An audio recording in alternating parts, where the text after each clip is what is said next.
Okay, welcome back to another Between the Pages book chat. And today we have author Isra Sravenheart with us today. And she's coming to us incognito from her dark tower. And I'll turn it over to her now and let her introduce herself. Take it away. Hi, I am Isra Sravenheart. I am a USA Today best-selling author, and I have a dark fantasy fairy tale series called the Dark Spell series. I first published Her Dark Soul in 2015 before officially going indie 2017. And currently there are 8 books in the series. 5 of them published, one of them finished and in editing, and one of them that I'm literally working on now. So hopefully this series will be, I say complete because I might go for a number 9. I literally don't know at this point, but I'm hoping to get the final remaining 3 books out by the end of 2021. If not, then maybe spring 2022 at the latest. It basically depends on a few factors, so I honestly don't know on the timings at this point, because I don't like to be one of those writers that literally, is pressured to churn things out. I would rather do it at my own pace.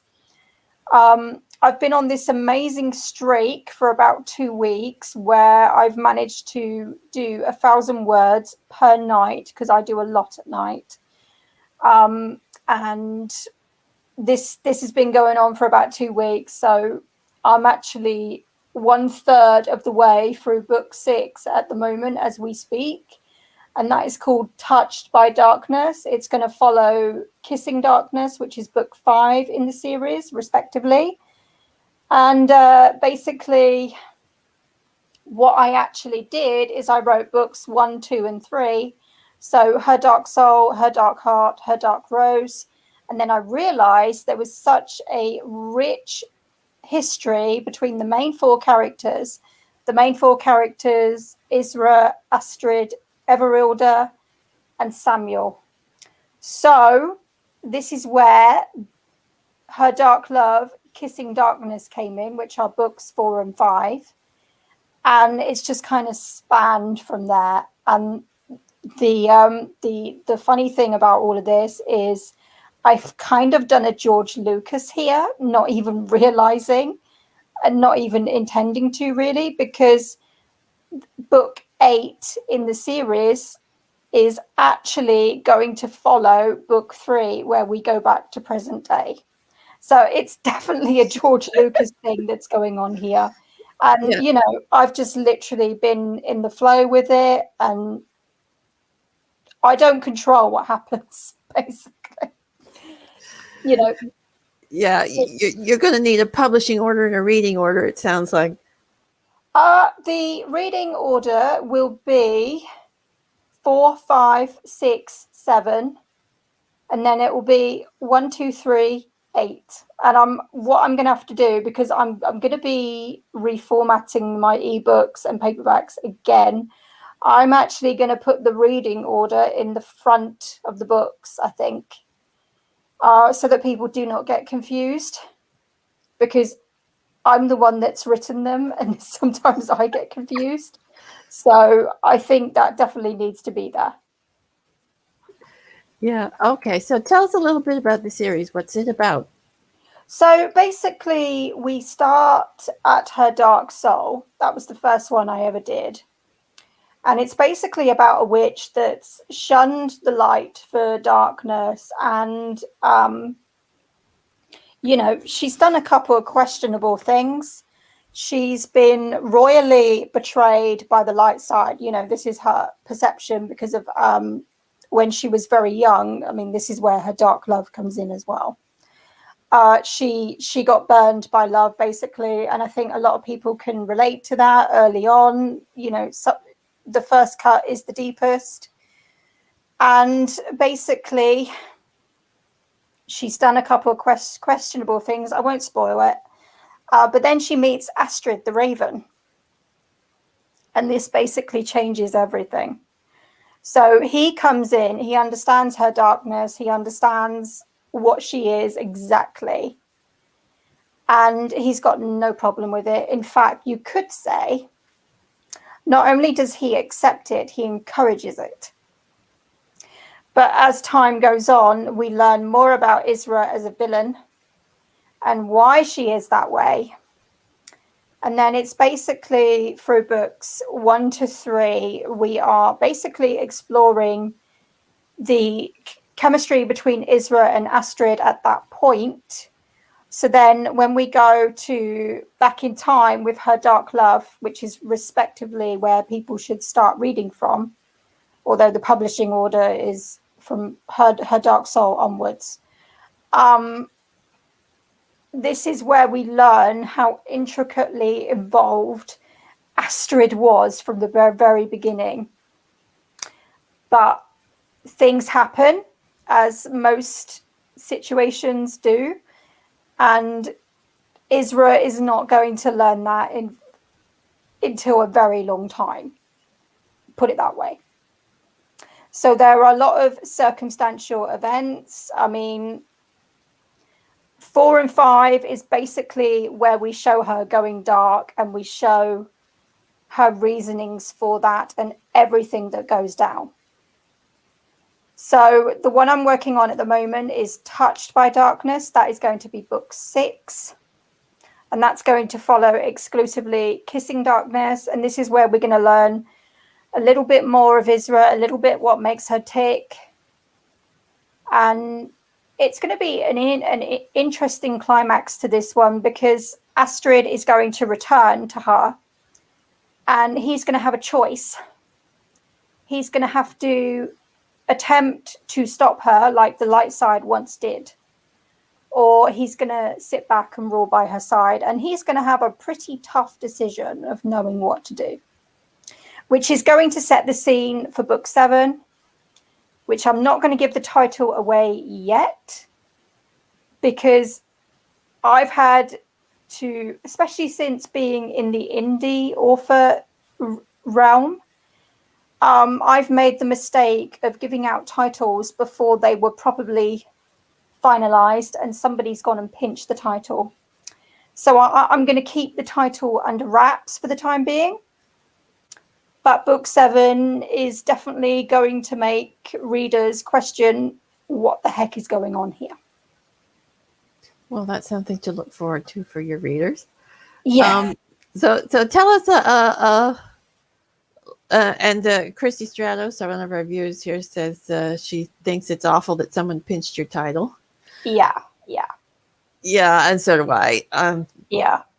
That's just not the most humorous part to this, because I do try and keep a sense of humor.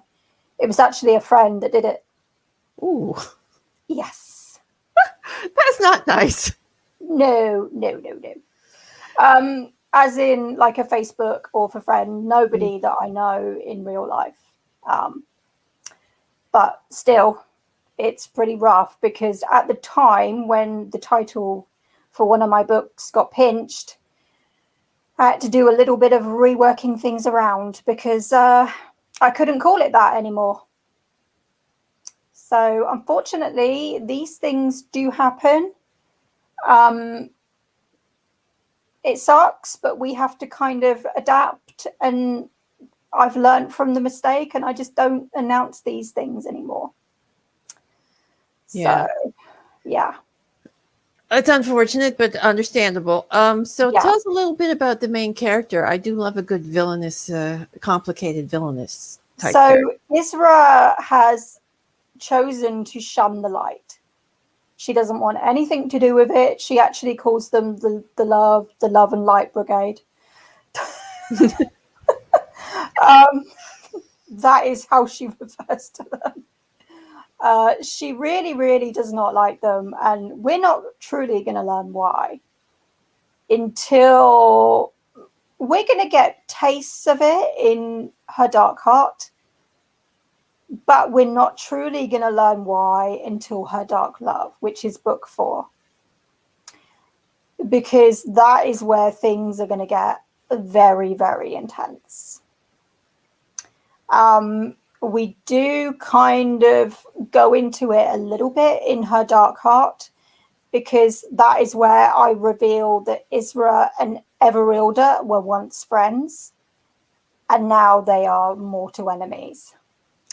Everilda is a witch that has lost her powers, and she resents Isra because Isra has climbed the magical ladder, so to speak, and Everilda has basically had the law laid down on her, and she doesn't have her powers anymore. She has to live as a mortal. And there's actually a scene in her Dark Heart where Isra taunts Everilda and says, "How is life as a mortal? I bet it's frightfully dull." And Everilda turns around and like there's literally not a lot she can say, except, "Well, you wouldn't know, would you?" You know, she is really, really brought down a peg or two by Isra. Isra is the villain, but she's got really good reasonings. She's got really good justification in her mind. And when we meet the slave boy Cain in her Dark Soul, he's not originally intended to be her slave boy, but he comes to her with a very sordid request. He knows exactly who Isra is. He knows exactly what she does. And he's come to her with the intention of personal gain. And she doesn't take too kindly to it. So he ends up being holed up in her tower, right? And things are going to stem from there. Well, that's intriguing. Yeah. Little teaser for people who haven't read the series yet. Yeah, because I don't want to give too much away because I think it will spoil it. Okay, so what was the hardest scene or type of scene that you wrote in the series? Oh, my favorite one, I must drive people nuts with how many times I say this. My favorite scene is the finale of Kissing Darkness, which is book 5. That is actually the book that to date is my favorite, because that is where we have no limits. And I can't really say too much about it because it's kind of the finale. So, but it's very climatic. Put it that way. Okay, so tell us a little bit about the secondary characters. The secondary characters are we don't really meet too many of them in book 1. We do meet a few, but some of them are not destined to continue in the series. We meet Lillian in her Dark Soul. She is connected to other characters, and I'm not going to say who. We meet Romeo, who is the Python. He is there to guide Isra. He is there to support her. He doesn't exactly agree with some of the things that she does, but he is there in the background, kind of like a father figure, kind of like a grandfather figure in some respects. He's very old. He's very wise. And they meet very early on, and he says to her, "We, the serpents, want Lady Isra of the Dark to know that we are friend and not foe." So he is kind of an encouraging force behind her. The other character that we meet is Cain's mother. She probably isn't going to make it to book 2.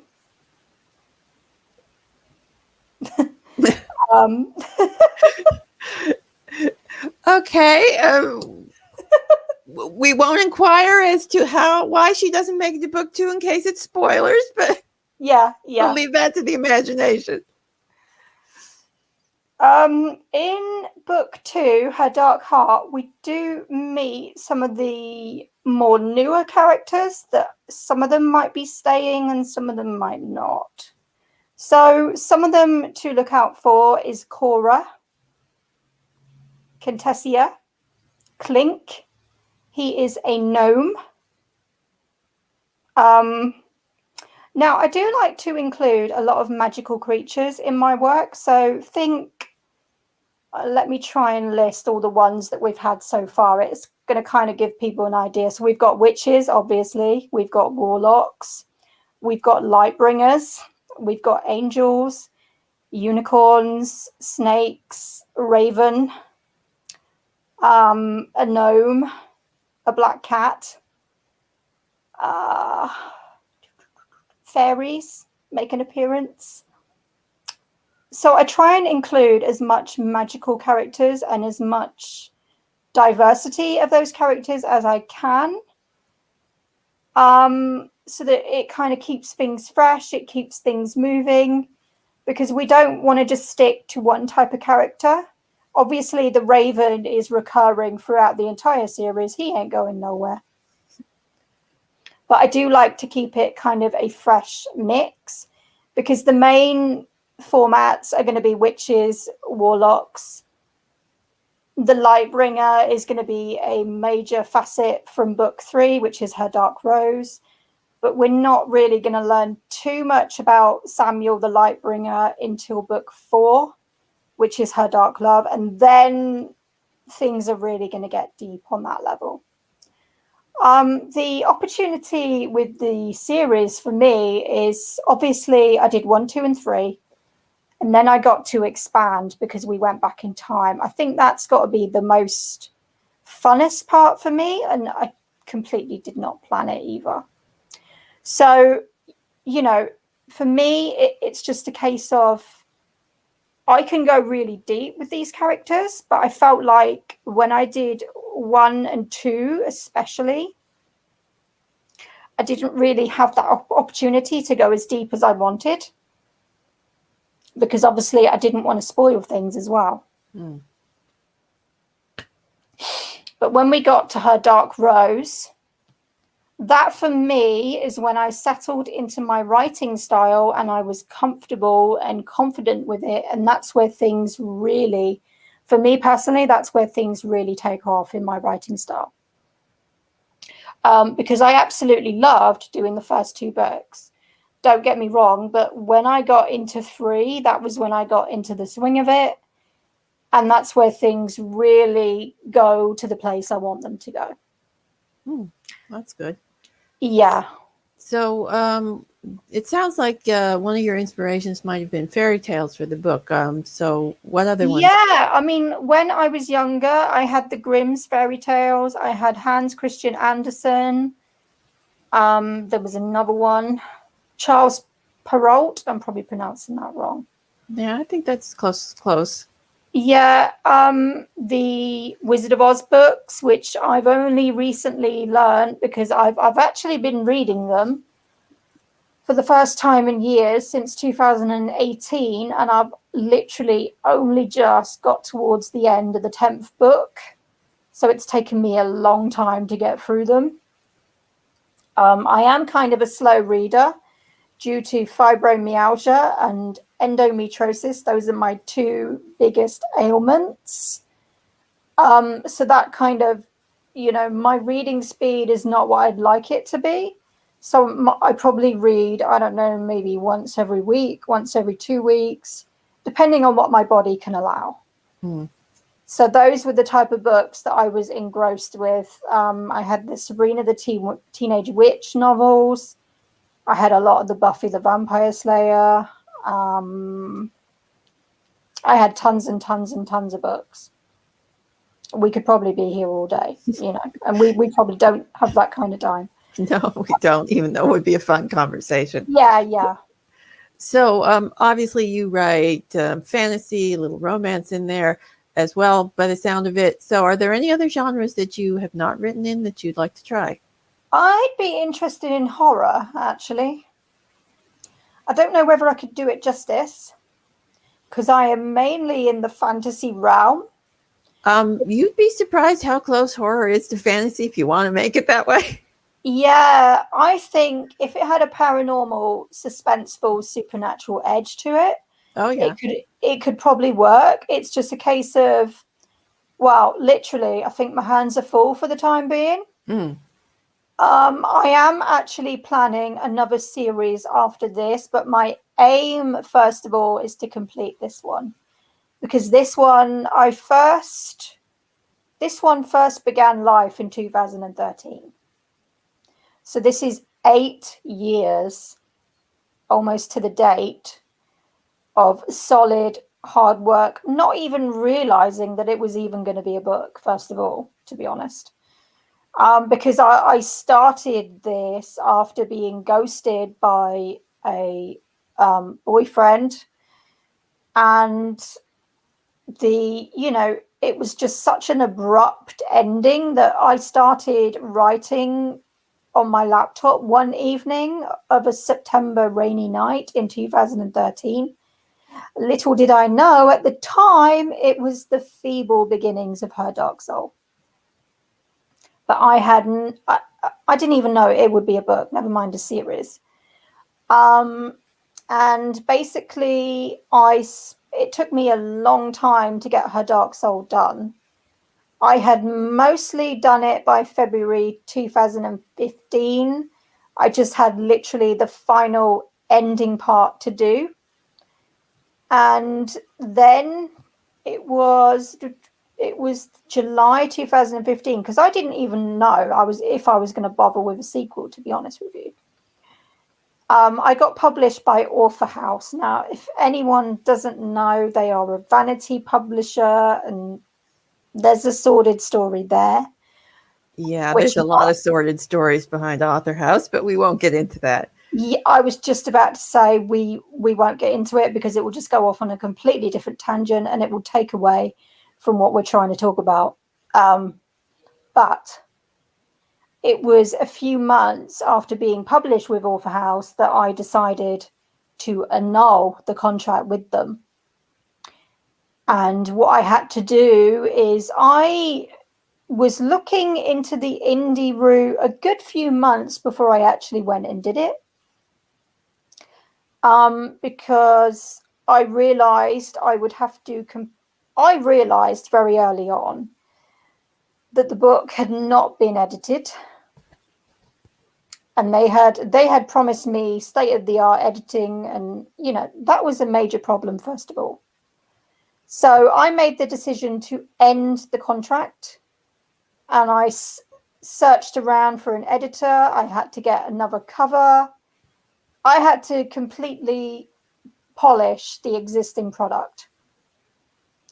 So I didn't go indie until January 2017 because it took a while for everything to get ready.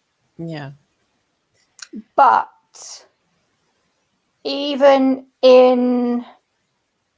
because I had, in between this process, it was July 2015 that I'd started Her Dark Heart.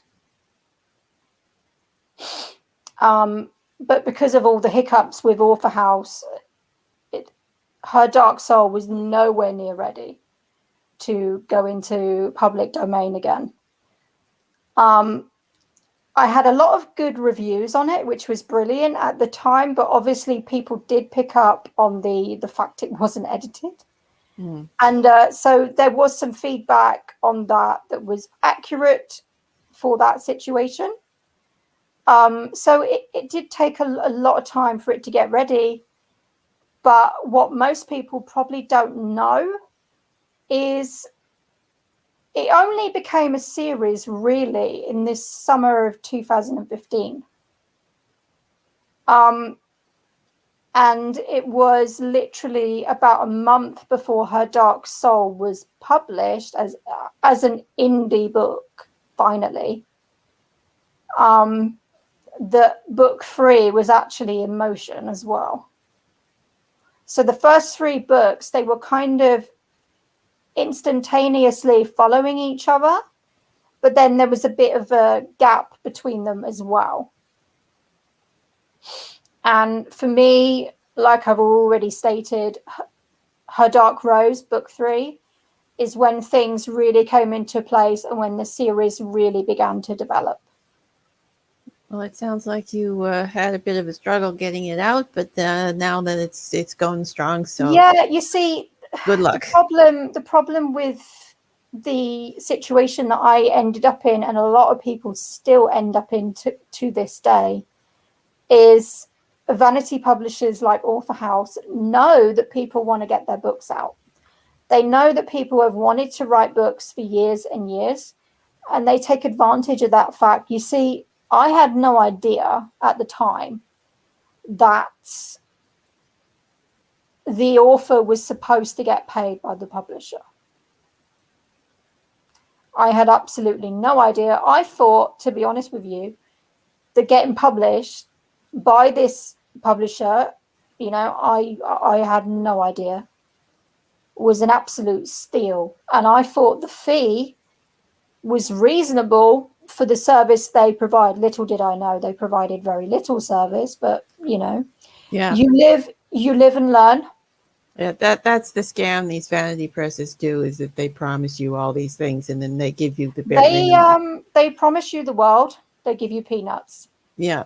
Anyway, and for all new authors out there who want to know who these vanity presses are, I suggest going to Writer Beware, because there's very good articles and blogs over there that you can actually find out who to avoid. So yeah. Anyway, so I think we'll wrap it up here, and I'd like to thank you for being our guest. It was an interesting chat today. I enjoyed it very much. Thank you for having me. And okay, and little announcement: Between the Pages will not be broadcasting next weekend because of the holidays in both in Canada and the U.S., and we will not be broadcasting on the 10th of July either because I have personal things so I won't be doing broadcast. But we will be back July 11th, so join us then. So that's all for now. Bye.